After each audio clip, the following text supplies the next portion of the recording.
क्या अभी हम लोग लाइव हो पाए हैं कि नहीं? क्या अभी लाइव हुआ है कि नहीं session?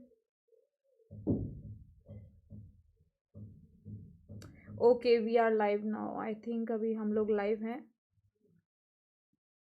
Good morning everyone, welcome to Oliveboard SSC exam channel. मैं शीतल शर्मा, आपकी जीएस फैकल्टी, आप सभी का स्वागत करती हूँ।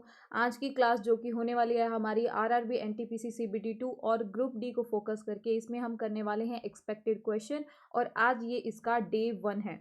तो आप सभी लोगों को मैं बताना चाहूँगी कि जितने भी लोग ऐसे हैं जो ग्रुप डी का एग्ज़ाम देने वाले हैं, सीबीटी 2 का एग्ज़ाम देने वाले हैं, यानी कि प्रिपेयर कर रहे हैं। देखो अभी सीबीटी 1 का रिजल्ट तो नहीं आया है, लेकिन फिर भी रिजल्ट के भरोसे नहीं बैठा जा सकता। तो रिजल्ट आएगा 15 जनवरी को और उसके बाद में फरवरी में आपका एग्ज़ाम है, तो ज़्यादा टाइम बचेगा नहीं। इसीलिए अगर आपको थोड़ा सा भी ये आइडिया है कि हाँ हो सकता है कि हमारा एग्ज़ाम क्लियर हो जाए, तो ये आपके लिए राइट टाइम है। आप प्रिपरेशन करना स्टार्ट कर सकते हैं सभी लोग। Shubham Tiwari good morning, Kundan, Veer, Priyanka Devi good morning, Maka Lala good morning, Ajit, Prince, सभी को a very good morning. Good morning Aridhi and Pramod, कैसे हैं आप सभी लोग? आज मेरा थोड़ा मूड ख़राब है तो अगर थोड़ा सा मतलब मेरा बिहेवियर थोड़ा क्रैंकी लगे तो इग्नोर करना, ठीक है? कुछ लोग होते हैं ना लाइफ में, वो दूसरों को खुश नहीं देख सकते, तो हो जाता है कभी कभी। कहीं से एनर्जी, नेगेटिव एनर्जी घूमती घूमती, वाइब्स घूमती घूमती हम जैसे लोगों पे भी टकराया जाती है। तो कोई नहीं, कोशिश करूंगी मैं जो भी नेगेटिविटी है उसको साइड रख के आज की क्लास अच्छे से ताकि हमारी हो, ताकि आपके ऊपर उस चीज़ का इफेक्ट ना आए। इसीलिए मैंने स्टार्टिंग में ही बता दिया, क्योंकि हाँ आज थोड़ा सा मेरा मूड ऑफ है स्टार्टिंग में। और मुझे बहुत बेकार लगता है जब सुबह सुबह कोई आपका मूड ऑफ कर देता है ना, तो लाइक पूरा दिन खराब जाता है। सुबह सुबह मूड ऑफ, सुबह सुबह नेगेटिव बातें नहीं करनी चाहिए। सुबह सुबह सिर्फ पॉजिटिव बातें करनी चाहिए। अगर आपको किसी चीज़ के, किसी के बारे में कुछ बुरा भी लगता है तो उसको इग्नोर करो। अगर आपको लगता है कि किसी को आपको पॉइंट आउट करना है, तो कोशिश करो कि इसको पॉइंट आउट बाद में कर दो। बिकॉज दिन की शुरुआत में अगर हम ऐसे स्टार्ट करते हैं ना, तो पूरा दिन नेगेटिव जाता है, सामने वाले बंदे का भी और हमारा भी। तो कोशिश यही करेंगे कि पॉजिटिव रहे। मतलब लाइफ में यार परेशानी देने वाले ना बहुत लोग हैं, लेकिन खुश रखने वाले बहुत कम लोग हैं। तो हमको वही बनना है कि जो खुश रहे और खुश रखे लोगों को, ना कि अननेसेसरी प्रॉब्लम्स क्रिएट करेगी। लाइफ में प्रॉब्लम नहीं है, चलो प्रॉब्लम क्रिएट कर देते हैं, चलो लड़ लेते हैं जाके किसी से। तो आप लोग भी यही कोशिश कीजिए कि लाइफ में मस्त रहो, खुश रहो और दूसरों को भी खुश रखो। अननेसेसरी टेंशन या अननेसेसरी इधर उधर की बातें ना ही करो। हाँ बिल्कुल बिल्कुल, चलो बिल्कुल कॉम्प्रोमाइज कर लीजिए। हम हर किसी की सोच को तो नहीं बदल सकते, लेकिन हाँ अपनी सोच को तो बदल सकते हैं। अपना देखने का नजरिया तो बदल सकते हैं। तो अभी देखो मेरा ना टाइम थोड़ा सा, पता नहीं क्यों मेरा टाइम कुछ अच्छा चल नहीं रहा है। और वही होता है ना, जब आपका टाइम थोड़ा खराब चल रहा होता है, तो ऐसे में हर इंसान आपके ऊपर आके ओवर पावर करने की कोशिश करता है। आप हर फील्ड में, कहीं ना कहीं, हर जगह आप ढंग से नहीं कर पा रहे हो चीजें, आपके अंदर भी फ्रस्ट्रेशन होती है। अगर कोई आपको सामने वाला कुछ कहता है, तो आपके अंदर इतनी कामनेस नहीं बचती है कि आप उसको पॉजिटिवली डील करो। तो एक बार सभी लोग वीडियो को लाइक एंड शेयर कर दीजिए। मेरा ज्ञान हो चुका है आज का खत्म। इसी नोट पे क्लास करते हैं स्टार्ट। तो ये मेरा टेलीग्राम चैनल है शीतल शर्मा 01, आप यहाँ पर ज्वाइन कर सकते हैं। आप सभी से मैं ना स्टार्टिंग में एक बात करना चाहती हूँ कि बिल्कुल अजीत, मैं स्माइल करना नहीं छोड़ूंगी। चाहे कोई कितनी भी कोशिश करे, मैं स्माइल जरूर करूंगी। चाहे लोगों को मेरे अंदर लाख बुराइयां दिखे, ठीक है, उनका नजरिया गलत होगा, उनका देखने का नजरिया दूसरा होगा। मुझे पता है मैं अपनी जगह पे सारी चीजें अच्छे से करती हूँ, तो मैं खुश रहूंगी। तुम लोग भी ऐसे ही। इनफैक्ट अभी तुमको पता भी होगा, मैं तुम्हारे लिए एक शॉर्ट्स बनाने वाली हूँ, ठीक है? तो उसमें मैं तुम्हें एक फेमस पर्सनैलिटी के बारे में बताऊंगी कि उन्होंने जो कॉन्टेस्ट जीता, तो उन्होंने कौन से आंसर के ऊपर वो कॉन्टेस्ट जीता, और वो आंसर इतना अमेजिंग था ना, बहुत ही ज्यादा। तो वो मैं आपको शॉर्ट वीडियो में देखने को मिलेगा, यहाँ नहीं बताऊंगी तुम लोगों को, ठीक है? क्लास करते हैं भाई स्टार्ट फटाफट से। आप सभी को बता दो, पूजा मैम का सीजीएल टीयर 2 के लिए इंग्लिश का बैच आ चुका है। रैंक बूस्टर 2 दिसंबर से शुरू हो चुका है। 45 आवर्स की लाइव क्लासेस आपको मिलेंगी, डाउट क्लियरिंग मिलेंगी, टॉपिक वाइज सेक्शनल टेस्ट होंगे। और अब फिलहाल में 30% ऑफ चल रहा है, तो आप इसको सब्सक्राइब कीजिए। टारगेट सीईटी करके आपका मैथ्स का बैच भी चल रहा है, अर्थमेटिक एडवांस दोनों के लिए, रविंदर सर और निखिल सर के द्वारा। तो ये भी आप लोग अवेल कर सकते हैं, यहाँ पर भी सब्सक्राइब कर सकते हैं। सुपर एलीट सब्सक्रिप्शन आप ले सकते हैं ऑलिव बोर्ड की साइट पर जाके, लिंक आपको डिस्क्रिप्शन बॉक्स में मिल जाएगा। होगा। फटाफट से आज की क्लास स्टार्ट करते हैं। गुड मॉर्निंग महेश बाबू, कैसे हैं आप? पहला क्वेश्चन आपकी स्क्रीन पर ये रहा। हाँ, वक्त सब बदल देता है, लोगों की सोच बदल देता है, और थोड़ा सा पेशेंस रखेंगे तो जो लोग आज थोड़ा कड़वे हैं, कल शायद वो लोग भी मीठे हो जाए, है ना। तो स्टार्ट करते हैं, इसी मीठे नोट पे स्टार्ट करते हैं आज की क्लास। पहला क्वेश्चन आपकी स्क्रीन पर ये रहा। अब मैंने सभी स्टूडेंट्स के लिए कोशिश की है कि डेली मेरी पीपीटी में थोड़ा सा चेंज होगा, यानी कि मैं इन्फॉर्मेशन यहाँ दूंगी कि डेली जो आपकी क्लास होगी वो सुबह 11 बजे होगी, और इसको लाइक शेयर और सब्सक्राइब करते रहिएगा, और ये मेरा टेलीग्राम चैनल है, यहाँ पर भी ज्वाइन करिएगा।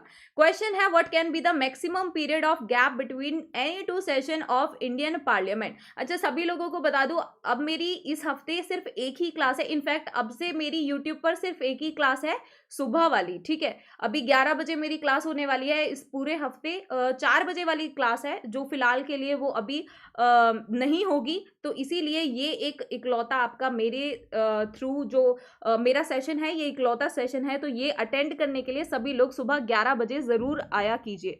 आंसर यहाँ पर आ रहा है, Mahesh is saying A, Pritam is saying 6 महीना, Shubham is saying 6 month, Tahir Khan is saying 6 month. बहुत अच्छे। करेक्ट आंसर क्या होगा? करेक्ट आंसर होगा 6 मंथ। मैक्सिमम गैप कितना रहना चाहिए? तो मैक्सिमम गैप रहना चाहिए आपके 6 महीने का, जो आपके सत्र हो रहे हैं, जो आपके भारतीय संसद के सत्र हैं, उनके बारे में। भारतीय संसद के बारे में कौन से अनुच्छेद या कौन से आर्टिकल में दिया हुआ है, तो जो लोग मेरे साथ जुड़े हुए ना बहुत टाइम पहले से, मतलब मेरे रेगुलर स्टूडेंट्स हैं जिन्हें 2-3 महीने से भी ज्यादा हो गया मेरे साथ पढ़ते पढ़ते, तो उनको ये चीज रट चुकी है कि पार्लियामेंट से रिलेटेड जो अनुच्छेद और आर्टिकल है, वो आपका कौन सा आर्टिकल है, उनको ये पता लग चुका है, तो वो सभी आंसर कर देंगे। बहुत अच्छे। इनफैक्ट ये सभी को पता है कि कौन से आर्टिकल में दिया हुआ है कि भारत के अंदर एक संसद होगी, ये आर्टिकल 79 में दिया हुआ है। उसके बाद में इससे एक पीछे जो अनुच्छेद आता है, यानी कि अनुच्छेद 80, उसमें संसद का पार्ट जो बनाते हैं, उसमें आर्टिकल 80 यानी कि अनुच्छेद 80 के अंदर किसके बारे में दिया हुआ है। गुड मॉर्निंग दीक्षा, कैसे हैं आप? आंसर करिए क्या होगा। 80 में किसके बारे में दिया हुआ है? 81 के किसके बारे में दिया हुआ है? बहुत अच्छे। 80 मतलब राज्यसभा, अपर हाउस है, तो लोअर हाउस से ऊपर रहेगा, यानी कि लोकसभा से कौन ऊपर रहता है, यानी कि ऊपर वाला जो आर्टिकल है, आर्टिकल 80, लोकसभा से पहले कौन सा आया? राज्यसभा। 81 में कौन आया? लोकसभा। अगर मैं आपसे कहूं कि जो मैक्सिमम स्ट्रेंथ होगी राज्यसभा की, यानी कि मैक्सिमम पीरियड, तो हमने पढ़ा कि 6 महीने का गैप मैक्सिमम होना चाहिए, यानी कि साल में 2 बार तो इनका सेशन लगना ही चाहिए। संसद का 2 बार तो सत्र होना चाहिए इन एवरी ईयर, हर साल में, ठीक है, एवरी ईयर, हर साल में। अब मैंने पूछा राज्यसभा की टोटल स्ट्रेंथ कितनी होनी चाहिए। Astrology, good morning. वीडियो को सभी लोग लाइक एंड शेयर कर दीजिए अगर आपको वीडियो पसंद आ रहा है तो। और ये मेरी क्लास सुबह 11 बजे होने वाली है, अभी बता दूं 4 बजे वाली क्लास नहीं है सच, ठीक है। तो यहां पर आंसर क्या होगा कि राज्यसभा के अंदर मैक्सिमम स्ट्रेंथ कितनी होगी राज्यसभा के अंदर, तो वो होगी 250। बहुत अच्छे। अरे राज्यसभा का है, लोकसभा नहीं। राज्यसभा के अंदर कितनी होगी और लोकसभा के अंदर कितनी होगी? लोकसभा और राज्यसभा के अंदर कितनी होगी?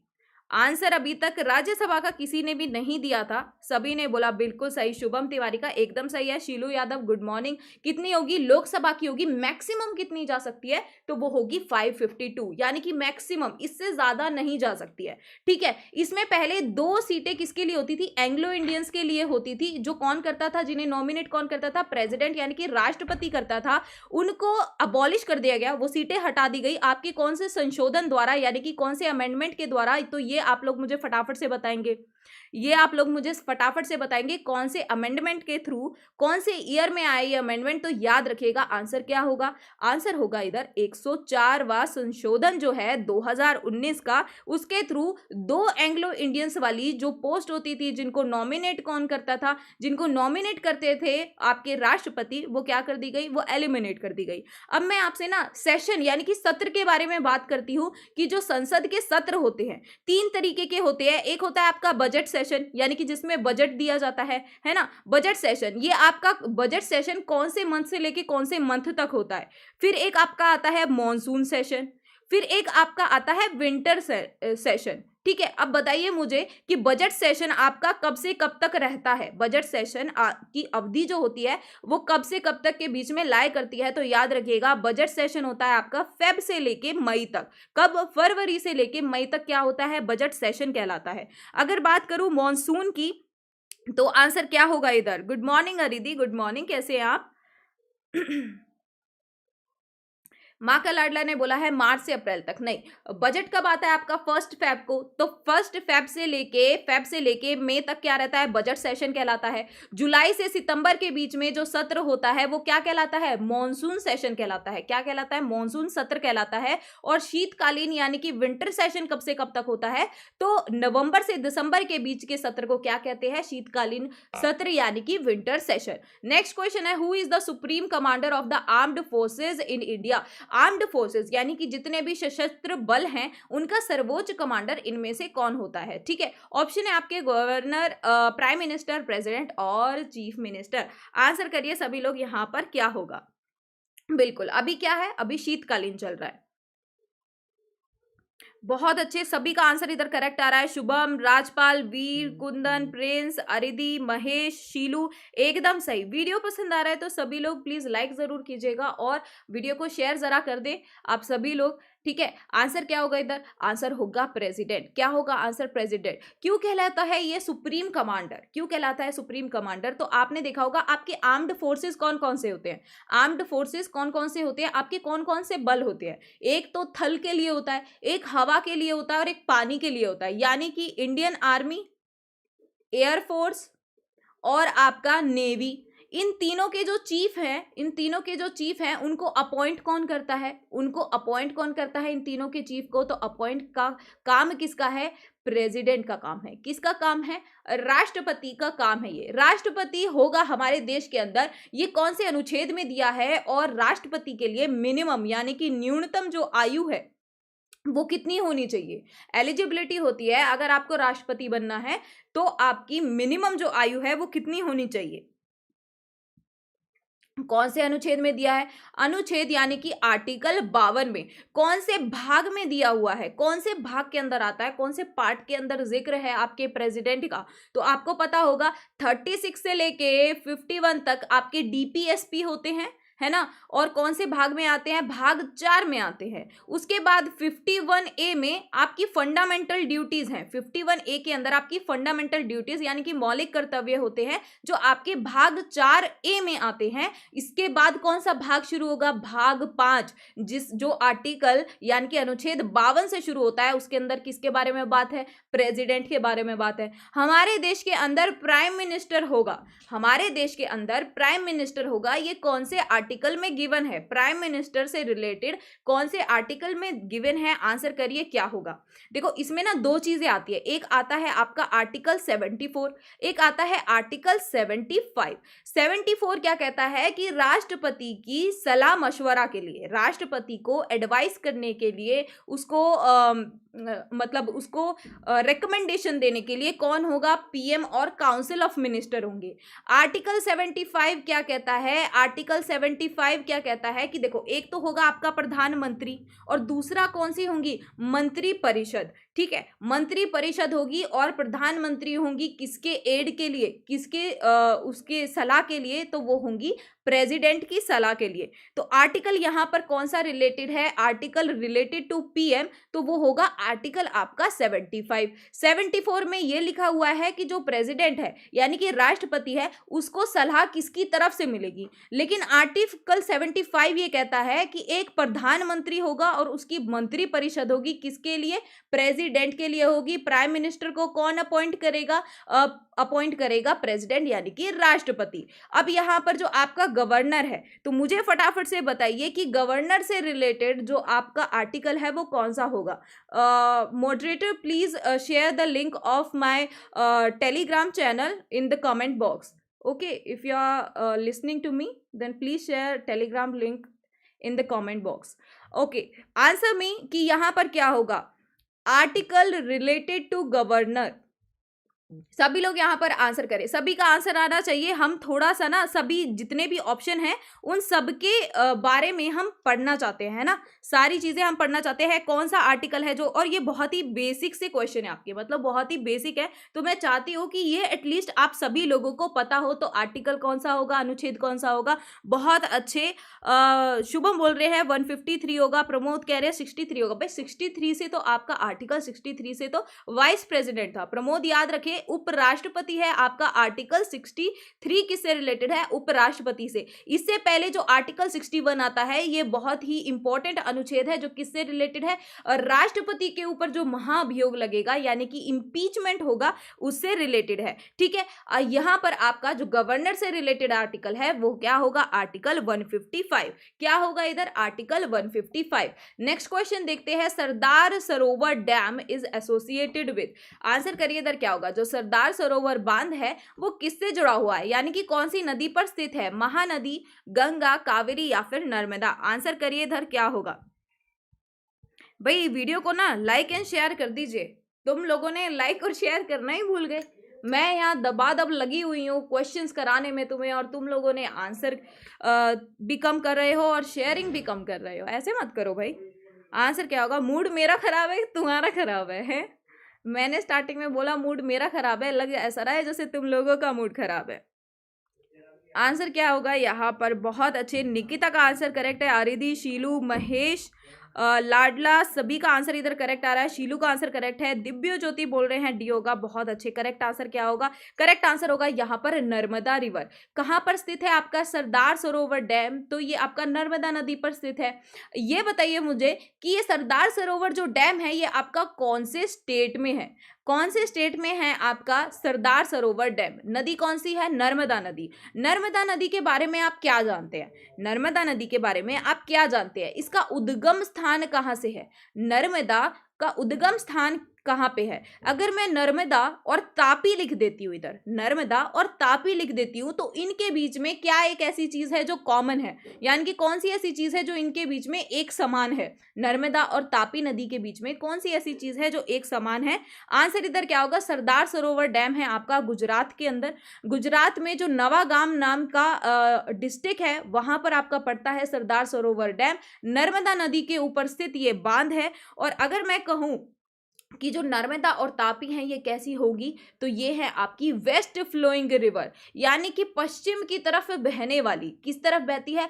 पश्चिम की तरफ में बहती हैं ये नदियां। बाकी किधर की तरफ बहती हैं? ईस्ट में, यानी कि पूरब की तरफ बहती हैं। अब जब मैं यहाँ पर भारत का इस तरीके से मैप बनाऊंगी और मैं कहूंगी कि कोई चीज पूरब किस तरफ होता है? नॉर्थ, साउथ, ईस्ट और वेस्ट। ये है वेस्ट यानी कि पश्चिम, ये है पूरब। अगर इधर की तरफ बहेगी तो यहाँ पर आप सभी को पता है क्या पड़ता है? बे ऑफ बंगाल पड़ता है। अगर इधर की तरफ बहेगी तो सही बात है यहीं पर आके गिरेगी, है ना? पश्चिम की तरफ आके गिरेगी। अगर पश्चिम की तरफ बह रही है तो ये कहाँ पर गिरती है? ये खंबत की खाड़ी में गिरती है, यानी कि गल्फ ऑफ खंबत में गिरती है, जो कहाँ पर पड़ता है? इस तरफ आपको पता है हमारा अरब सागर है। ठीक है, क्या है? अरेबियन सी, यानी कि अरब सागर में ये जाके गिरती है। कौन सी? नर्मदा और तापी, ये ऐसी नदियां हैं जो कहां गिरती हैं? गल्फ ऑफ खंबत में गिरती है, वेस्ट की तरफ फ्लो करती है और एस्चुरी बनाती हुई गिरती है। इस हिसाब से फॉल करती है, एस्चुरी बनाती हुई गिरती है नर्मदा एंड तापी। अगर मैं आपसे कहूं कि नर्मदा का जो उद्गम स्थान है वो कहां से है?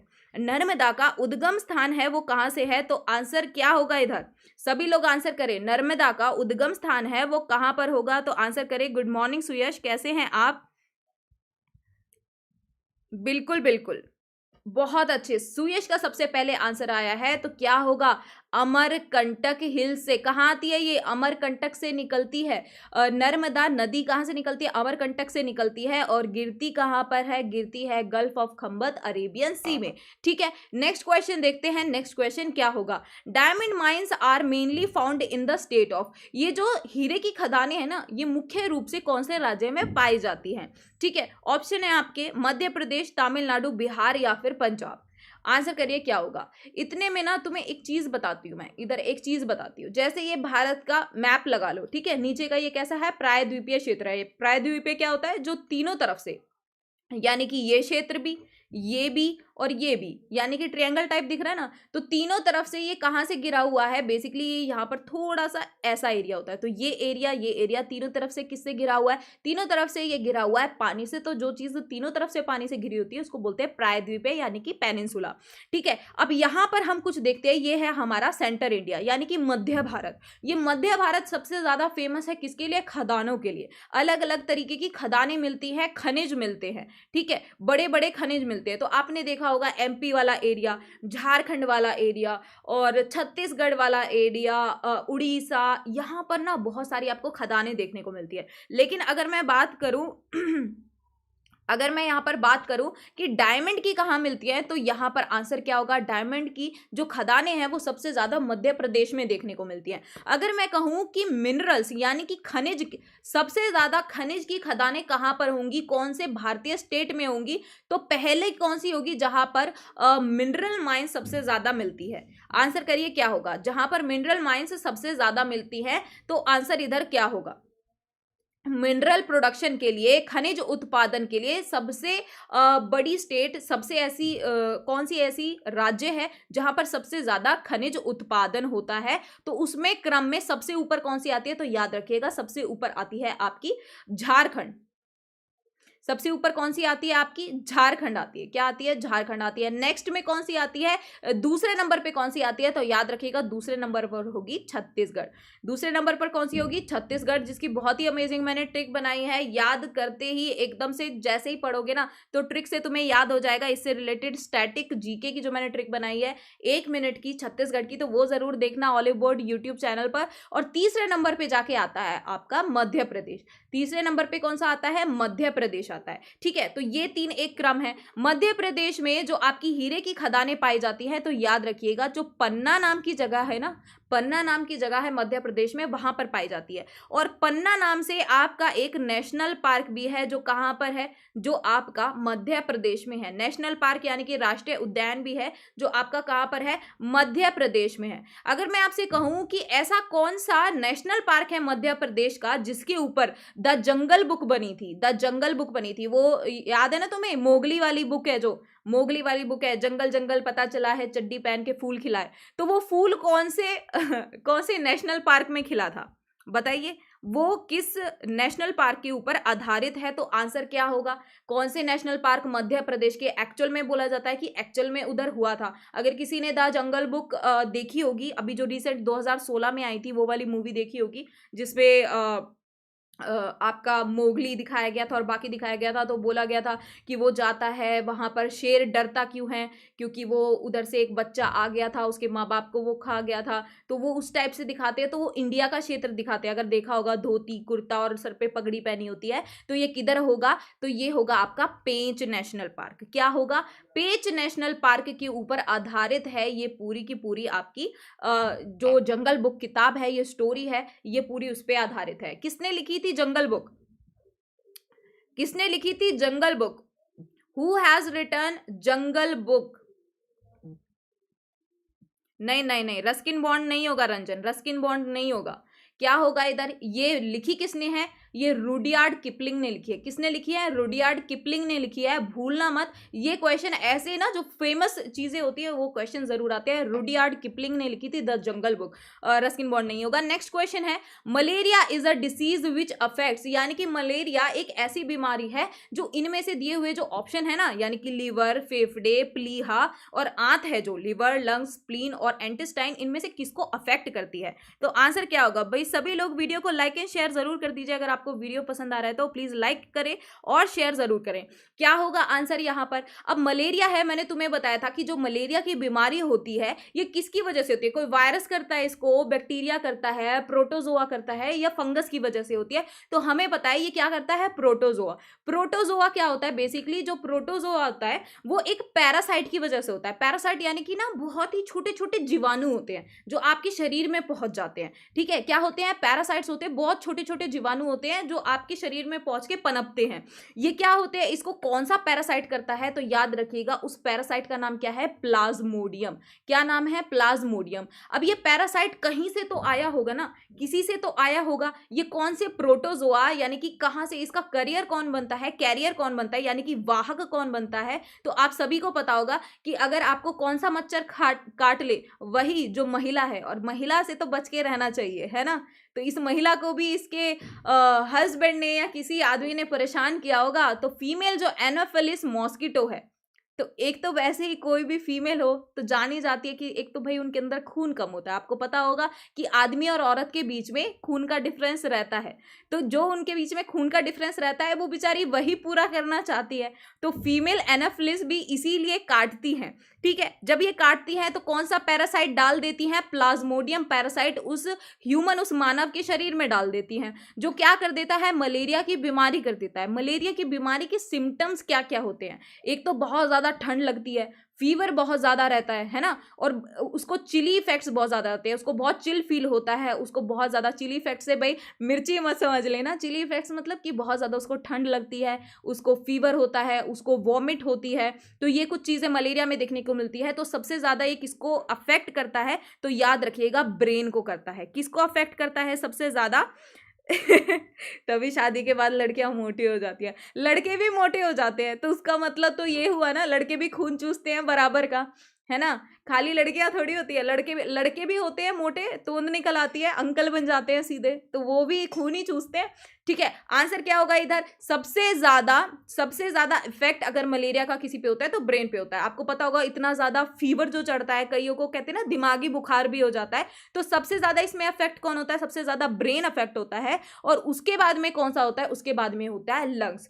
इनफैक्ट जो 20% यानी कि हर 5 में से एक बंदे जिसको मलेरिया हुआ है, हर 5 में से एक बंदे को जिनको भी मलेरिया हुआ है, उनके लंग्स में काफी दिक्कत आती है, यानी कि उनके लंग्स डिसफंक्शन कर देते हैं, यानी कि काम करना ही बंद कर देते हैं लंग्स, ठीक है। तो आंसर इधर करेक्ट क्या होगा? लंग्स। स्प्लीन होती है, बिल्कुल स्प्लीन भी अफेक्ट होती है, लेकिन क्या बोला जाता है? मोस्ट अफेक्टेड क्या है? ब्रेन है। उसके बाद में कौन सा आता है? उसके बाद में आता है लंग्स, और थर्ड नंबर पर जो अफेक्टेड है वो है स्प्लीन यानी कि प्लीहा। तो यहां ऑप्शन में जब आपको लंग्स दिया हुआ है तो आंसर क्या करेंगे? आंसर करेंगे बी। इसलिए मैं शादी नहीं करूंगा। हाँ देखो, शादी नहीं करोगे ना तो फिर मौज है, शादी नहीं करोगे तो बस मौज है, ये समझ लेना, नरेंद्र मोदी वाली जिंदगी जियोगे मस्त मजे में। किसी को जवाब नहीं देना मैं कहाँ हूं, कब तक आऊंगा। या फिर लड़कियां भी हैं, उनको भी यही कहूंगी, भाई तुम्हें भी जवाब नहीं देना है, मैं क्या कहाँ हूं, कब तक आऊंगी, खाना बनाऊंगी कि नहीं, जॉब करूंगी कि नहीं, कोई अपना टेंशन ही नहीं है, जो चाहे वो करो, ठीक है। Santosh trophy is related to cricket, football, tennis या फिर हॉकी। आंसर करिए क्या होगा। वीडियो पसंद आ रहा है तो सभी लोग लाइक एंड शेयर जरूर कीजिए। ऑप्शन है आपके क्रिकेट, फुटबॉल, टेनिस, हॉकी। बहुत ही बड़ी ट्रॉफी है ये, इस फील्ड में बहुत बड़ी ट्रॉफी है। कैसी ट्रॉफी है? डोमेस्टिक, यानी कि जो हमारे देश के अंदर दी जाती है, डोमेस्टिक ट्रॉफी है जो इंडिया के अंदर दी जाती है, जिसका नाम है संतोष ट्रॉफी। जिसका नाम क्या है? संतोष ट्रॉफी, ठीक है। तो यहां पर आंसर क्या होगा? आंसर होगा फुटबॉल। आंसर क्या होगा? फुटबॉल, ठीक है। करेक्ट आंसर क्या होगा? फुटबॉल। याद कैसे करेंगे कि सैम ने टॉस किया तो उसने बॉलिंग करने का सोचा, ठीक है। आई थिंक कुछ बना नहीं, है ना, कोई नहीं, इसको वैसे ही छोड़ देते हैं। संतोष ट्रॉफी किससे रिलेटेड है? फुटबॉल से रिलेटेड है। संतोष फुटबॉल खेलता है, इससे याद रख लेना, कैसे भी याद रख लेना, ठीक है। कौन से ईयर में स्टैब्लिश हुआ? यानी कि जितनी भी ये ट्रॉफियां होती हैं, कोई तो ऐसा साल होगा जब इनकी शुरुआत होती है। अब आपके लिए क्वेश्चन क्या हो गया? एक लेवल अप हो गया है। अब आपके लिए क्वेश्चन कैसा हो गया है? अगर संतोष ट्रॉफी किससे रिलेटेड है तो ग्रुप डी का क्वेश्चन है। संतोष ट्रॉफी किससे रिलेटेड है? ग्रुप डी का क्वेश्चन है। अगर ये मैं कहूं कि संतोष ट्रॉफी कौन से ईयर में स्टैब्लिश हुई, इसकी स्थापना कौन से ईयर में हुई, किस साल से ये दी जाने लगी, तो ये हो गया आपका सीबीटी 2 का क्वेश्चन। ये क्या हो गया? सीबीटी 2 क्वेश्चन हो गया। अभी इसी वीक में मैं आपके लिए कल या परसों या फिर फ्राइडे तक आपके लिए एक पूरा सेशन लेके आ रही हूँ, जिसमें आपसे मैं सिलेबस डिस्कस करूंगी दोनों चीजों का। एनटीपीसी सीबीटी 2 का भी सिलेबस आपके साथ में डिस्कस करूंगी और ग्रुप डी का भी आपके लिए डिस्कस करूंगी। आपको ये भी बताऊंगी कि 60 दिन के अंदर, 50 दिन के अंदर, इनफैक्ट मैं 50 दिन का तुम्हें बताऊंगी, 50 दिन के अंदर अंदर तुमको सिलेबस कैसे कवर करना है। बाकी जो तुम्हारे 10 दिन होंगे वो केवल और केवल तुम्हारे मॉक टेस्ट के लिए दूंगी। सारी स्ट्रेटेजी तुम्हें बताऊंगी सेल्फ स्टडी की। ये नहीं बताऊंगी कि मैं तुम्हें क्या कराने वाली हूं, मैं ये तुम्हें बताऊंगी कि तुम्हें कब कौन सा टॉपिक करना है, किस किस टॉपिक को पहले उठाना है। उसमें से तुम लोग ये देख लेना कि तुम्हारा उसमें से हो सकता है कि कुछ स्टूडेंट्स का वो स्ट्रेंथ हो सकता है कुछ स्टूडेंट्स की वो वीकनेस हो। तो जो तुम्हारी वीकनेस होगी उसके ऊपर ज्यादा टाइम लगाना और जो स्ट्रेंथ होगी उसके ऊपर कम लगाना। तो वो मैं तुम्हारे साथ शेयर करूंगी और मैं तुम्हें बता दूंगी, लेकिन तैयार रखिएगा आने के लिए, ठीक है। साहिल बिल्कुल मुझे लगता है आपका हो जाएगा। आराम से हो जाएगा। साहिल मलिक, आप आई थिंक आपको इसके लिए प्रिपरेशन डायरेक्ट कर देना चाहिए CBT 2 के लिए। आंसर क्या होगा, कौन से ईयर में स्टैब्लिश हुआ, तो याद रखिएगा 1941 में। कौन से ईयर में स्टैब्लिश हुआ, 1941 में। अगर CBT 2 का क्वेश्चन बताना है तो मैं ये भी पूछ सकती हूं कि फर्स्ट विनर कौन रहा। संतोष ट्रॉफी का जो 1941 में जिसका पहला इवेंट हुआ, सबसे पहला जो खेल हुआ जिसमें दिया जाने वाला था संतोष ट्रॉफी के लिए जो खेल होता है फुटबॉल का, 1941 में सबसे पहली बार उसमें विनर यानी कि विजेता कौन सी टीम रही, कौन सा स्टेट विजेता रहा। गुड मॉर्निंग उत्कर्ष, कैसे हैं आप सभी लोग, भाई टाइम से आ जाया कीजिए, 11 बजे क्लास शुरू हो जाती है तो सभी लोग टाइम से आ जाइए। पहला कौन सा रहा, कौन सा स्टेट था, आपने देखा होगा ना, रणजी ट्रॉफी हो, ये सब हो। शिवम यादव, गुड मॉर्निंग, कैसे हैं आप। तो पहला जो विनर रहा वो कौन रहा, पहला विनर रहा आपका बंगाल टीम। कौन सी रही, बंगाल की जो टीम थी वो सबसे पहली विजेता बन के आती है संतोष ट्रॉफी की, जो 1941 में शुरू हुआ और किससे संबंधित है, फुटबॉल से संबंधित एक आपका DCM कप भी बहुत ज्यादा फेमस है। कौन सा कप है, DCM कप है, ठीक है। फुटबॉल से रिलेटेड एक मुझे ये बताइए कि ये जो कलिंगा कप है ये कौन से खेल से संबंधित है, फटाफट से बताइए। मैम मेरा हो जाएगा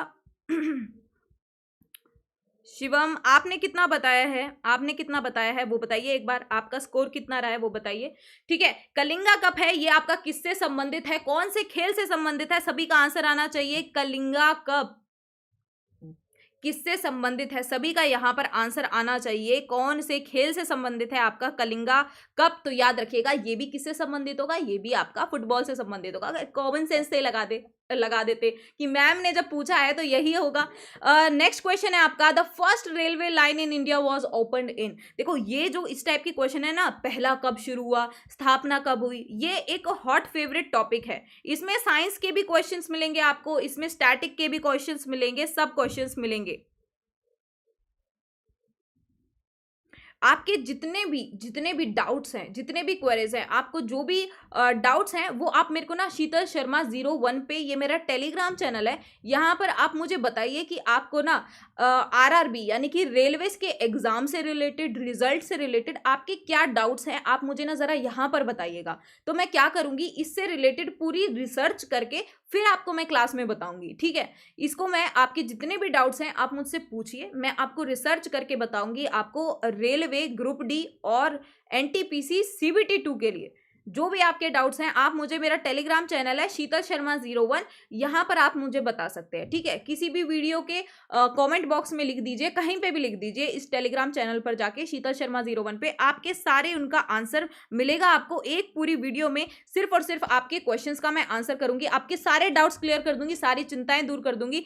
आंसर करिए यहाँ पर क्या होगा, पहली रेलवे लाइन कब शुरू हुई, तो ऑलमोस्ट सभी लोगों का आंसर करेक्ट आ चुका है, 1853 में। कब शुरू होती है ये, 1853 में शुरू होती है, 16 अप्रैल 1853 में। कहां से कहां तक चलती है, तो बॉम्बे से थाने तक चलती है। कहां तक चलती है, बॉम्बे से लेके ठाणे तक चलती है, ठीक है। बॉम्बे में कौन सी जगह से चलती है, बॉम्बे में ये कौन सी जगह से चलती है, तो याद रखिएगा बॉम्बे का जो बोरी बंदर स्टेशन है वहां से लेके ये कहां तक चलाई जाती है, ठाणे तक चलाई जाती है। अच्छा, इसमें कितने आपके जो कैरेज होते हैं इस ट्रेन के अंदर, वो आप देखते हैं ना, बोगियां जो होती हैं, स्टार्टिंग में कितनी बोगी वाली ट्रेन थी ये, कितनी बोगी वाली ट्रेन थी, किसने ये चलाई, इसकी प्रस्तावना किसने रखी थी।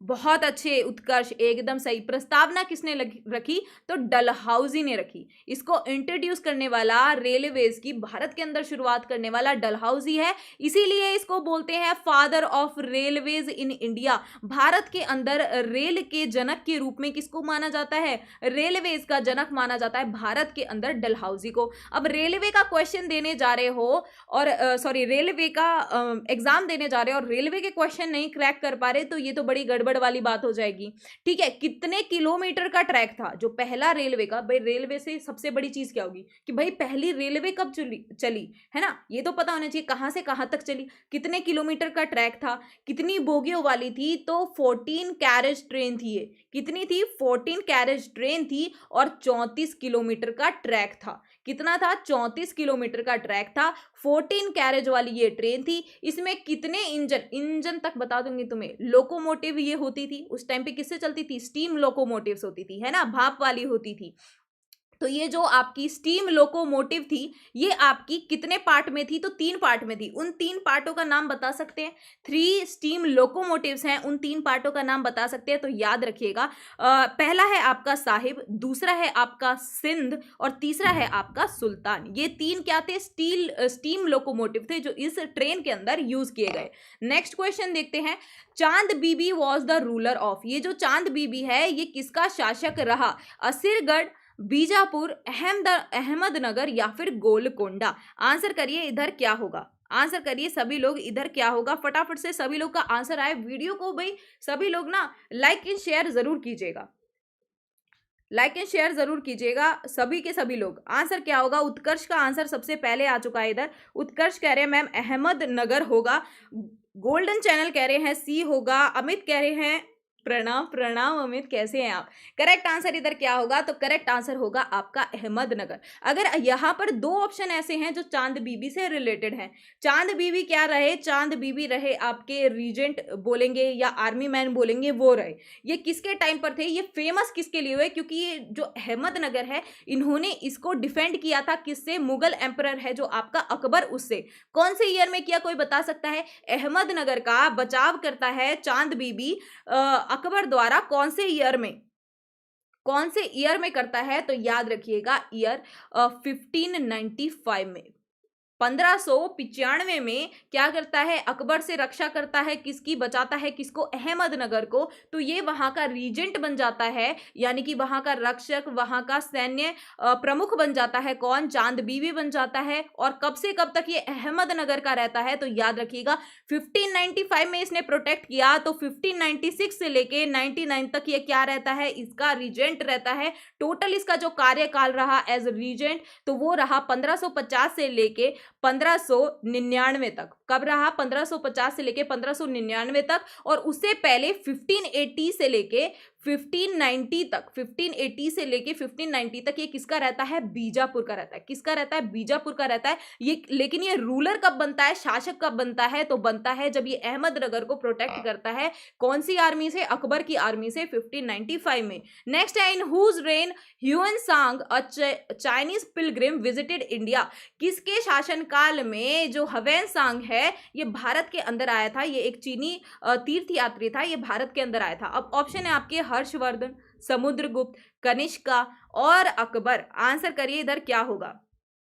आंसर करिए इधर क्या होगा? सभी लोगों का यहां पर आंसर आना चाहिए। क्या होगा? ये क्वेश्चन मैंने बहुत अच्छे से तुम लोगों को करा रखा है, ये क्वेश्चन बहुत अच्छे से तुम लोगों को करा रखा है, तो सभी का यहाँ पर आंसर करेक्ट आना चाहिए। क्या होगा? तो बहुत अच्छे सभी लोगों का यहाँ पर आंसर करेक्ट आ चुका है। सभी लोग कह रहे हैं मैम ये क्वेश्चन तो ऐसा है जो हमें ना आंख बंद करके भी अगर मिल जाएगा ना तो आंख बंद करके भी करेक्ट आंसर लगाएंगे कि हर्षवर्धन होगा।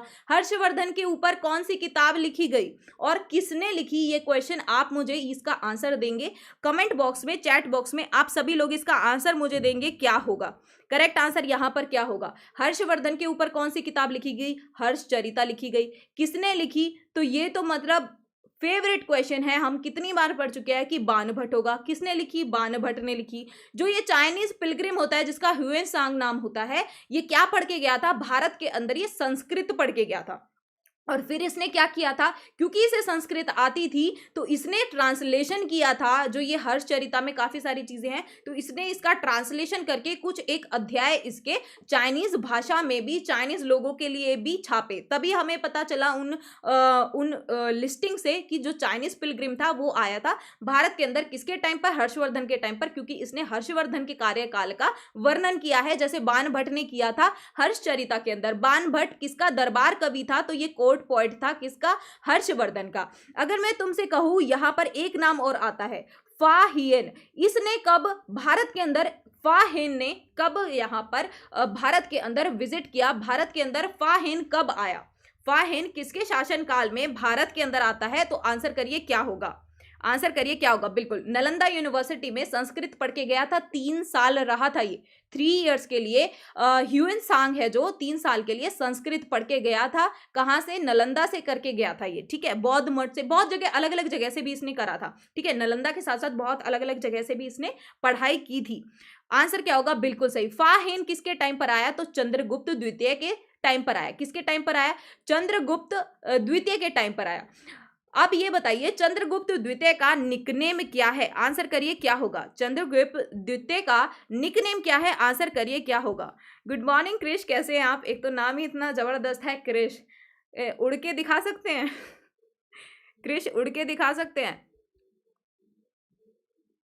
अरे मजाक कर रही हूँ, सीरियसली मत ले लेना। कभी कभी मैं भी बहुत ही बेकार जोक मारती हूँ, ठीक है, तो आदत डाल लीजिए। आंसर क्या होगा भाई, सभी लोगों को डेली आना है क्लास में 11 बजे सुबह। डेली हमारी क्लास होती है और बेहतरीन क्लास होगी। आंसर करिए क्या होगा। चंद्रगुप्त सेकंड को क्या बोला जाता है, विक्रमादित्य। क्या बोला जाता है, विक्रमादित्य भी इनको बोला जाता है। इनका नाम क्या है, विक्रमादित्य। और यहां पर अगर मैं तुमसे पूछूं कि मैगथनीस जो है, ये जो नाम है मैगथनीस, ये किसके कार्यकाल में, किसके शासन काल में सुनने को मिला आपको, तो आंसर क्या होगा।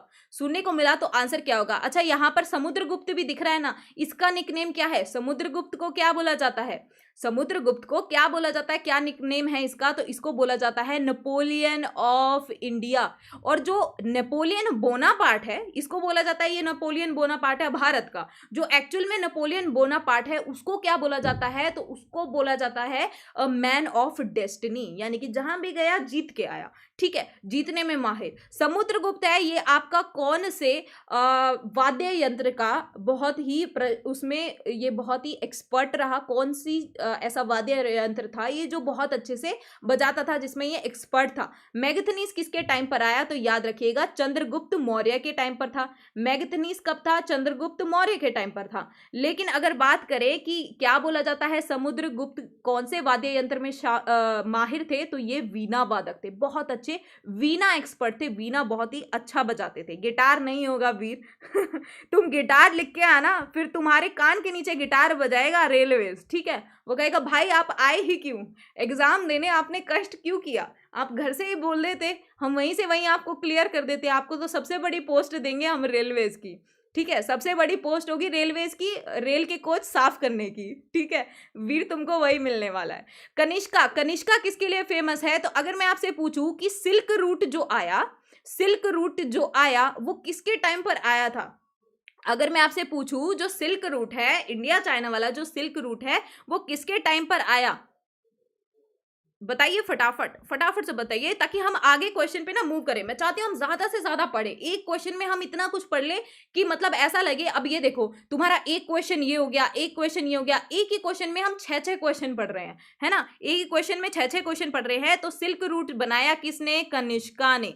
किसने बनाया, कनिष्का ने। और अकबर का तो आपको पता ही है कि भाई अकबर के टाइम पर, अकबर के टाइम पर जो आपका अकबर इकलौता ऐसा माना जाता है इलिटरेट मुगल शासक माना जाता है। 13 साल की उम्र में क्या आ जाता, बोला जाता है कि अनपढ़ था, ठीक है। और सबसे ज्यादा अगर हिंदू किसी के भी दरबार में रहे हैं, किसी के भी कोर्ट में रहे हैं हिंदू, तो वो किसके टाइम पर थे, अकबर के टाइम पर थे। उसके दरबार में जो नवरत्न थे उनमें से सबसे ज्यादा हिंदू किसके टाइम पर रहे, अकबर के टाइम पर रहे। नवरत्न तो सभी को पता होगा ना, टोडरमल है, मान सिंह है, मुल्ला दो प्याजा है, बीरबल है, अबुल फजल है जिसने अकबरनामा लिखी, जिसने ऐन अकबर लिखी, फैजी है, ये सारे क्या थे, ये नवरत्न थे किसके, अकबर के। नेक्स्ट क्वेश्चन है, rock cut temples also known as 7 pagodas are at, यानी कि कौन से ऐसे इनमें से निम्नलिखित में से कौन से ऐसे रॉक कट मंदिर है। रॉक कट मंदिर क्या होता है, जैसे ना बड़ी बड़ी चट्टाने देखी होंगी, पत्थर देखे होंगे,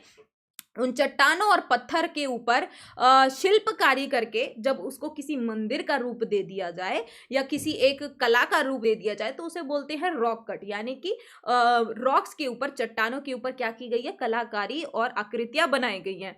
आंसर क्या होगा इधर, बहुत अच्छे, आंसर होगा महाबलीपुरम। क्या होगा करेक्ट आंसर, महाबलीपुरम। क्यों बोला जाता है इसे पगोड़ा, तो देखो इसको पगोड़ा बोला जाता है, यानी कि इसको 7 टेम्पल्स भी कहा जाता है। पगोड़ा मतलब टेम्पल्स। अगर मैं आपसे कहूं 7 पगोडास बोला जाता है महाबलीपुरम को, तो ब्लैक पगोड़ा किसे कहा जाता है और व्हाइट पगोड़ा किसे कहा जाता है। अब काफी लोगों को पकोड़ों की याद आ गई होगी, है ना, जाते ही कहेंगे कि मम्मी पकोड़ा बना दीजिए, है ना, गोभी का पकोड़ा, आलू का पकोड़ा, लेकिन आपको इधर बताना है ब्लैक पगोडा और व्हाइट पगोडा। तो याद रखिएगा, ब्लैक पगोडा किसे कहा जाता है? सन टेम्पल, कोणार्क के अंदर जो कोणार्क का सूर्य मंदिर है, सन टेम्पल है, उसे बोला जाता है ब्लैक पगोडा, जो कहां पर है? उड़ीसा में है।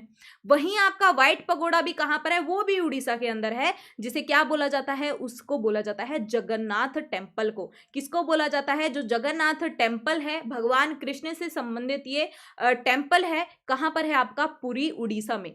कहां पर है आपका? पुरी, उड़ीसा के अंदर ये है।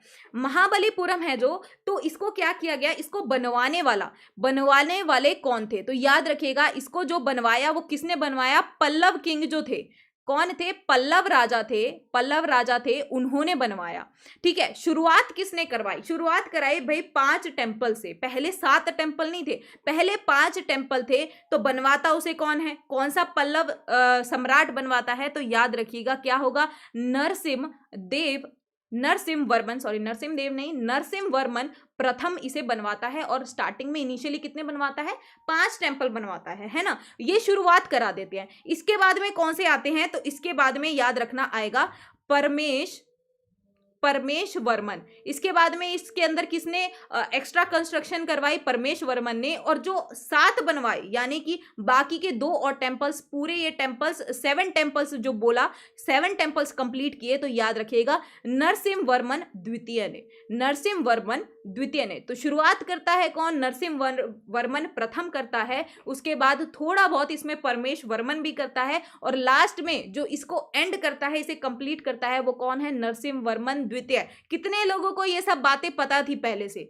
कितने लोग ऐसे हैं जिन्हें ये सब बातें पहले से पता थी, और कितने लोग ऐसे हैं जो अभी कर रहे हैं? महाबलीपुरम में जो ये आपके 7 टेम्पल्स या फिर 7 पगोडाज कहें या 7 टेम्पल्स कहें, ये कौन सी जगह पर स्थित है? ये कौन से राज्य में पाए जाते हैं? कौन से राज्य में पाए जाते हैं? फटाफट से सभी लोग आंसर करिए। कौन से राज्य में पाए जाते हैं आपके ये 7 टेम्पल्स महाबलीपुरम के? तो आंसर क्या होगा इधर? आंसर क्या होगा इधर? तो आंसर होगा, ये कहां पर है? ये है चेन्नई, तमिलनाडु में। कहां पर है? चेन्नई, तमिलनाडु पे। वीडियो पसंद आ रहा है तो प्लीज लाइक एंड शेयर सभी लोग करते रहिए क्लास के अंदर। और नेक्स्ट क्वेश्चन आपकी स्क्रीन पर भागता हुआ आ रहा है, और वो ये रहा। क्वेश्चन है, which of the following associated with the protection and development of women? इनमें से कौन सा ऐसा संस्थान है जो औरतों के सुरक्षा और विकास के लिए संबंधित है? आंसर करिए इधर क्या होगा? आंसर करिए इधर क्या होगा? सभी लोगों का आंसर आना चाहिए। एक तो मैं आपसे पूछूंगी कि इनकी फुल फॉर्म क्या क्या होगी। अगर कोई जानता है इनकी फुल फॉर्म क्या क्या होगी, तो वो जरूर बताइएगा मुझे कि फुल फॉर्म क्या क्या होगी। देखो, पहला जो आपको यहां पर CEDAW दिया हुआ है, SEDAW, ये क्या है? ये है convention on elimination of all forms of discrimination. ये जो पीछे का है ना, ये याद रख लो। ठीक है, याद रखना है। यहां पर क्या है? एलिमिनेशन। और किसका एलिमिनेशन? तो डिस्क्रिमिनेशन, यानी कि भेदभाव जो औरतों के खिलाफ होता है, डिस्क्रिमिनेशन अगेंस्ट वुमेन। तो पहले का तो ये हो गया कि भाई बिल्कुल सही है ये, कि ये महिलाओं की सुरक्षा और डेवलपमेंट के लिए। अब दूसरे का यहां पर क्या है? दूसरे का है इधर PWDVA। आपको बताना है कि इसका क्या होगा, फुल फॉर्म क्या होगा इसका। PWDVA का फुल फॉर्म क्या होगा? आप लोग बताइए, ये किसके खिलाफ है? तो याद रखिएगा, P से क्या है? P से है प्रोटेक्शन ऑफ वुमेन। PW से क्या है? Protection of women. किस तरीके की प्रोटेक्शन, किस तरीके की सुरक्षा दी जाएगी महिलाओं को? तो याद ये रखिएगा, डोमेस्टिक वायलेंस, यानी कि घरेलू हिंसा जो होते हैं ना, कि हस्बैंड मारता पीटता है, सास ससुर मारते पीटते हैं। तो ये एक्ट आपका आया था कब? 2005 में आया था। इसकी फुल फॉर्म क्या है? Protection of women domestic violence act 2005। लेकिन एक्चुअल में ना देखो, विमेन के प्रोटेक्शन के लिए बहुत कुछ है, लेकिन मेरी एक अलग राय भी है इसमें। मेरी एक राय ये भी है कि ना, ऐसा नहीं है कि केवल और केवल महिलाएं ही ग्रसित रहती हैं, महिलाएं ही पीड़न का वो बनती है, विक्टिम बनती है। बहुत सारे ऐसे मेल भी है जो एक्चुअल में ना बहुत ज़्यादा पीड़ित है। यानी कि देखो, जो ये बनाए जाते हैं ना कानून, जो असली विक्टिम्स होती हैं, जो असली में परेशान हो रही हैं जो महिलाएं, वो इसका ना फ़ायदा ही नहीं उठा पाती है। फ़ायदा कौन उठाती हैं? वैसी महिलाएं जो जानबूझ के इसका फ़ायदा उठा के गलत चार्जेस में फ्रेम करती है, अपनी गलत बातें मनवाती हैं, फ्रेम करती हैं, ये बता के कि अगर तुमने ये नहीं किया तो तुम्हारे खिलाफ केस हो जाएगा। तो बहुत सारे यहाँ पर मेरे को लगता है कि सिस्टम में काफी चीजों का लैक है इधर। उन आदमियों के लिए भी कुछ ना कुछ होना चाहिए जो इस हिसाब से डर में रहते हैं। अब यहाँ पर जो ये BBP है, ये सभी ने सुना होगा, ये नाम ये है बेटी बचाओ बेटी पढ़ाओ। ये फुल फॉर्म क्या है? बेटी बचाओ बेटी पढ़ाओ। ये भी किसके लिए? ये भी औरतों के सुरक्षा और उनके विकास के लिए किया गया। तो आंसर इधर करेक्ट क्या होगा? और ये कब शुरू हुआ था? तो भाई ये याद रख लेना, बेटी बचाओ बेटी पढ़ाओ ये एक स्कीम है, और स्कीम आपको सारी याद रहनी चाहिए। कब शुरू हुई? ये नरेंद्र मोदी, प्रधानमंत्री नरेंद्र मोदी ने शुरू की 22 जनवरी 2015 में, ताकि जो लड़कियों की हत्या कर जाते हैं ना, बेटी पैदा होती है, गांव में अभी भी बहुत ऐसे लोग हैं जो बच्चियों की हत्या कर देते हैं उनके जन्म पे, तो उस चीज को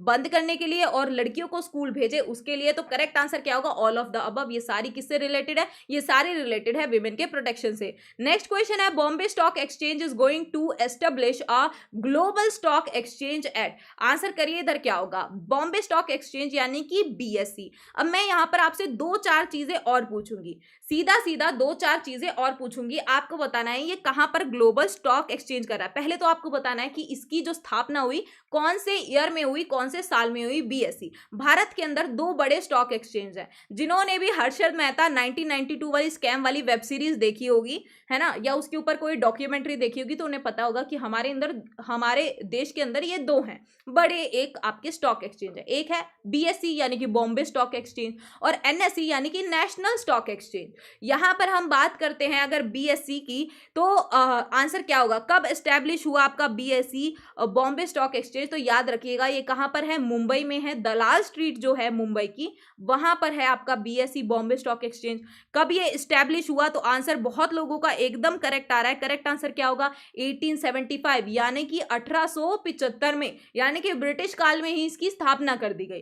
ठीक है, अब मैं आपसे पूछती हूं, जो यहां पर इंडेक्स होता है, इंडेक्स मतलब क्या है? ये स्टॉक एक्सचेंज, यहां पर क्या होता है? बहुत सारी बड़ी बड़ी कंपनियां होती है ना, उनके क्या लिखे जाते हैं? शेयर्स के इंडेक्सेस होते हैं, यानी कि ये लिखा जाता है उनकी क्या वैल्यू है, उनके शेयर्स की क्या वैल्यू है, ऐसे लाइनों में लिखा होता है। देखा होगा एक डिजिटल स्क्रीन में दिखाते हैं अभी, तो है ना, ये वैल्यू चल रही है इस टाइप से। तो ये क्या करते हैं? लिस्टिंग करते हैं, यानी कि बहुत सारी जो टॉप की कंपनियां होती हैं उनकी लिस्टिंग करते हैं। तो इसके इंडेक्स में कितनी टॉप कंपनीज की लिस्टिंग की जाती है? BSE में कितनी कंपनीज की लिस्टिंग की जाती है, कितनी कंपनीज की सूची दी जाती है BSE के, उसमें कितनी टॉप कंपनीज की दी जाती हैं, क्या उसको बोला जाता है? तो याद रखिएगा, एक तो इसके इंडेक्स को बोला जाता है सेंसिटिविटी इंडेक्स। सेंसिटिविटी इंडेक्स जिसको शॉर्ट फॉर्म में क्या बोलते हैं? सेंसेक्स। सेंसेक्स बोलते हैं। क्या बोलते हैं? सेंसेक्स। कितने लोग थे जिन्हें पता था ये बात कि सेंसेक्स की फुल फॉर्म क्या होती है? बेसिकली सेंसेक्स किसको बोलते हैं? सेंसिटिविटी इंडेक्स को बोलते हैं, इसको बोलते हैं सेंसेक्स। इसमें कितनी होती हैं? तो याद रखिएगा, सेंसेक्स के अंदर आती हैं आपकी 30 बड़ी कंपनियां। टॉप 30 कंपनीज को लेता है केवल और केवल BSE। सिर्फ 30 जो बड़ी कंपनियां हैं उनकी लिस्टिंग करता है। NSE का जो आपका इंडेक्स है उसका नाम क्या है? NSE यानी कि नेशनल स्टॉक एक्सचेंज है, उसका यहां पर उसका जो इंडेक्स है उसका नाम क्या है? तो याद रखिएगा, निफ्टी है उसका नाम। क्या नाम है? निफ्टी। क्यों है निफ्टी? क्योंकि यहां पर मिलती हैं आपको टॉप 50 कंपनीज। कितनी कंपनीज मिलेंगी? 50 ओनली इन निफ्टी। ठीक है, तो निफ्टी से याद रखेंगे भाई 50 कंपनीज हैं तो निफ्टी है, 30 कंपनीज है BSE में तो सेंसेक्स है, यानी कि सेंसिटिविटी इंडेक्स। अब मैंने क्वेश्चन यहां पर क्या है? क्वेश्चन है अलग। क्वेश्चन पूछ रहा है, Bombay stock exchange is going to establish a global stock exchange at. Answer करिए क्या होगा ऑप्शंस में से। अब सभी लोगों का यहां पर आंसर आना चाहिए कि आंसर इधर क्या होगा।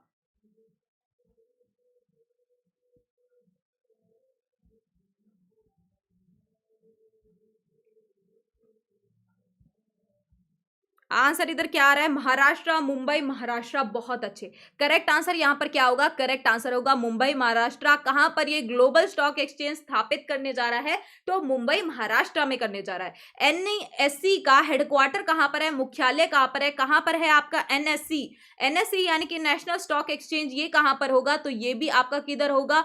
मुंबई, महाराष्ट्र में। कहां पर होगा? मुंबई, महाराष्ट्र में। अब आपसे क्वेश्चन ये है कि ये जो NSE है ये स्टैब्लिश कौन से ईयर ईयर में हुआ? नेशनल स्टॉक एक्सचेंज कौन से साल में इसकी स्थापना होती है? आप सभी लोगों को यहाँ पर आंसर करना है। क्या होगा? वीडियो पसंद आ रहा है तो प्लीज सभी लोग लाइक एंड शेयर जरूर कीजिए। आंसर क्या होगा? कौन से ईयर में इसके इधर ये इस्टेब्लिश होता है? कौन से साल में इसकी स्थापना होती है एनएससी की? आंसर करिए सभी लोग। कौन से ईयर में होती है? तो याद रखिएगा 1992 में। कौन से ईयर में होती है? 1992 में। इसीलिए बॉम्बे स्टॉक एक्सचेंज हमारा पुराना स्टॉक एक्सचेंज है। वीडियो पसंद आ रहा है तो प्लीज सभी लोग लाइक एंड शेयर जरूर कीजिए एंड आंसर करिए इधर क्या होगा। फटाफट से आंसर करिए इधर क्या होगा। इंडियाज फर्स्ट, आपको सभी को यहाँ पर आवाज सही से आ रही है कि नहीं? मेरे को ऐसा लग रहा है कि मेरे इधर सिस्टम में थोड़ा सा बफरिंग टाइप या कुछ हैंग टाइप चल रहा है। क्या ऐसा है क्या?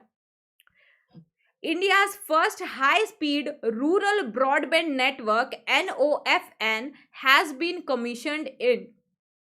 आपको बताना है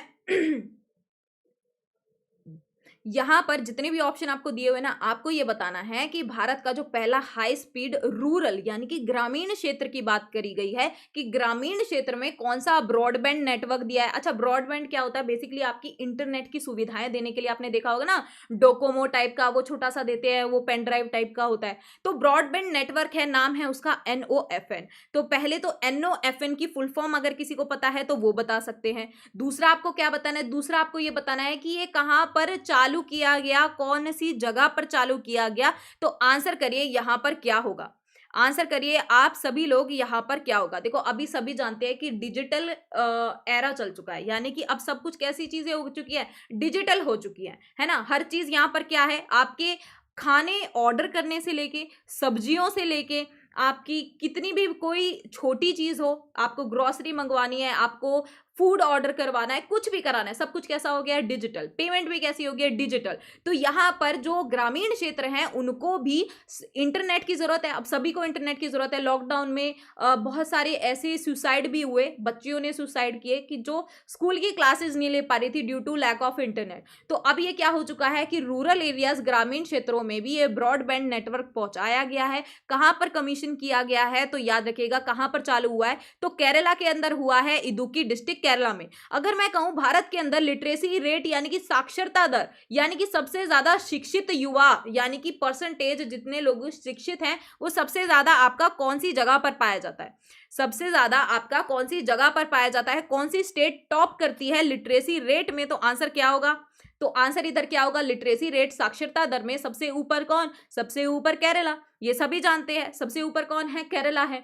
ठीक है, अब मैंने तुमसे यहां पर पूछा था NOFN की फुल फॉर्म क्या है। NOFN की फुल फॉर्म क्या है? तो याद रखिएगा ये है नेशनल ऑप्टिकल फाइबर, यानी कि सबसे ज्यादा अपडेटेड ये नेटवर्क है। यानी कि नीचे ना ऑप्टिकल फाइबर की तारें डाली जाती हैं। ठीक है, तो इसकी फुल फॉर्म क्या है? National optical fibre network. इसको कहां पर डाला गया है? इसको डाला गया है इदुक्की डिस्ट्रिक्ट केरला में। ये सबसे पहला high speed rural broadband network बना है। नेक्स्ट क्वेश्चन, आंसर करिए यहां पर क्या होगा। सभी लोग इधर आंसर करेंगे क्या होगा। Average age in India is highest in the state of during 2001 to 2011। अब यहां पर लिटरेसी नहीं पूछ रहा है, यहां पर पूछ रहा है औसत आयु।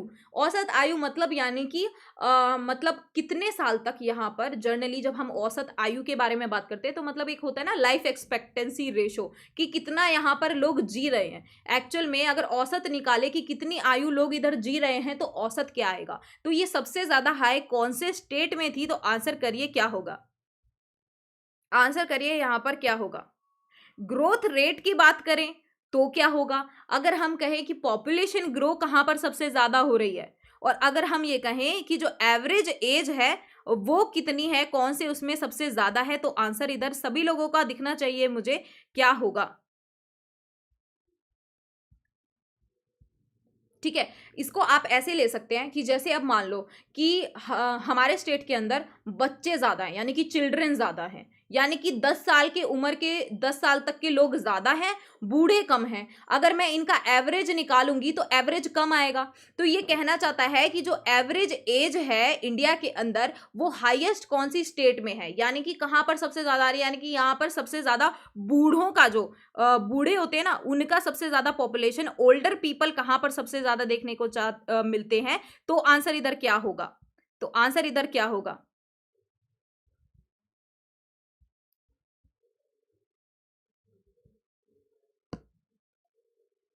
करेक्ट आंसर इधर क्या होगा? करेक्ट आंसर होगा इधर केरला। करेक्ट आंसर क्या होगा यहाँ पर? करेक्ट आंसर होगा केरला। केरला की कितनी एवरेज एज आई है?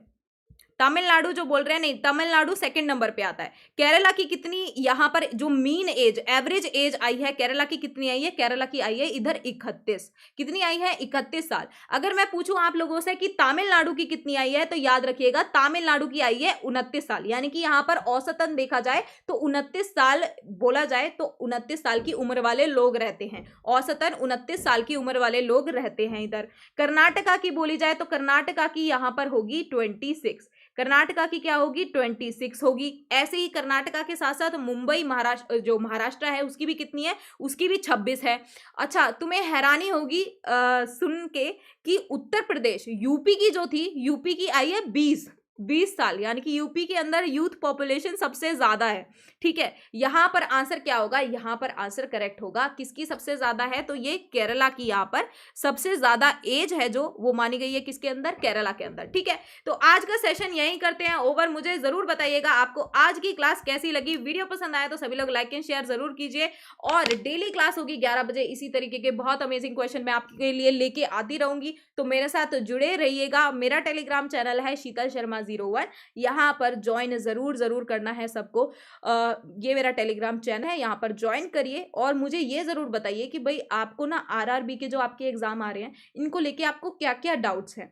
जो भी आपको डाउट चल रहे हैं, कोई भी ऐसी चीज है जो आपको नहीं समझ में आ रहा है और आपको लगता है कि मैम इसके ऊपर आप हमें बता देंगे तो हमें बहुत रिलीफ मिल जाएगा, तो please feel free to give feedback on my classes and to let me know. अगर आपके जो भी डाउट्स हैं मैं उनको तभी की तभी क्लियर करूंगी। और मैं इसी वीक में आपके लिए बता दूंगी, मैं आपको पहले आपके साथ शेयर कर दूंगी कि मैं इसी वीक में आपके लिए एक क्लास, एक सेशन लेके आने वाली हूँ। नॉट क्लास, एक सेशन लेके आने वाली हूँ जिसमें आरआरबी से रिलेटेड सारे डाउट, आरआरबी के सिलेबस, ग्रुप डी का क्या है, सीबीटी 2 का क्या है, आपको किस हिसाब की स्ट्रैटेजी रखनी चाहिए, क्या आपका वे होना चाहिए जिस हिसाब से आप अपने मिनिमम टाइम में मैक्सिमम तैयारी कर सको। और मैं तुम्हें पहले ही बोल रही हूं कि तुम्हें क्या करना है इस बार? तुम्हें करना है इस बार स्मार्ट वर्क। हार्ड वर्क के दिन लद चुके हैं, अब आ गए हैं स्मार्ट वर्क के दिन।